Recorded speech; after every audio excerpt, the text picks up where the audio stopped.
शीतला माता व्रत कथा। प्राचीन काल में एक नगर में एक ब्राह्मण और उसकी पत्नी रहते थे। वे बड़े श्रद्धालु और धर्मपरायण थे। उनकी एक पुत्री थी जो विवाह के बाद अपने ससुराल चली गई। ब्रह्मणी शीतला माता की परम भक्त थी। वह प्रतिवर्ष शीतला अष्टमी का व्रत करती और एक दिन पहले ही सारा भोजन बनाकर रख देती थी। अष्टमी के दिन ठंडा भोजन शीतला माता को अर्पित कर परिवार सहित वही प्रसाद ग्रहण करती थी। एक बार ब्राह्मण की पुत्री मायके आई। उस दिन शीतला अष्टमी थी। ब्राह्मणी ने पहले से खाना बनाकर रखा और सुबह माता की पूजा कर प्रसाद खाने की तैयारी कर रही थी। पुत्री ने कहा, माँ, तुम बासी खाना क्यों खा रही हो? अभी ताजा खाना बनाते हैं। माँ ने समझाया, बेटी, आज शीतला अष्टमी है।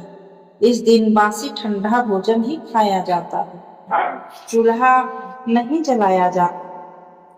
लेकिन पुत्री ने माँ की बात नहीं मानी और वापस ससुराल जाकर अगले साल खुद भी शीतलाष्टमी के दिन चूल्हा जलाकर ताजा भोजन बनाया और वही खाया।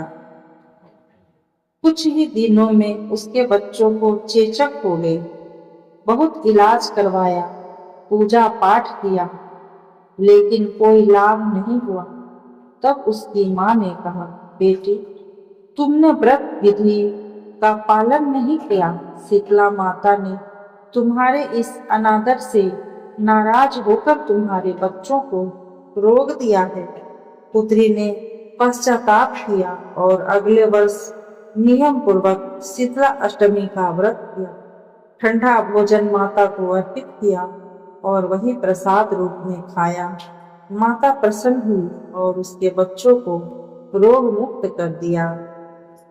जो श्रद्धा से शीतला माता का व्रत करते हैं और नियमों का पालन करते हैं, उन्हें माता रोगों से मुक्ति देती है और उनके परिवार को स्वास्थ्य और समृद्धि का आशीर्वाद देती है।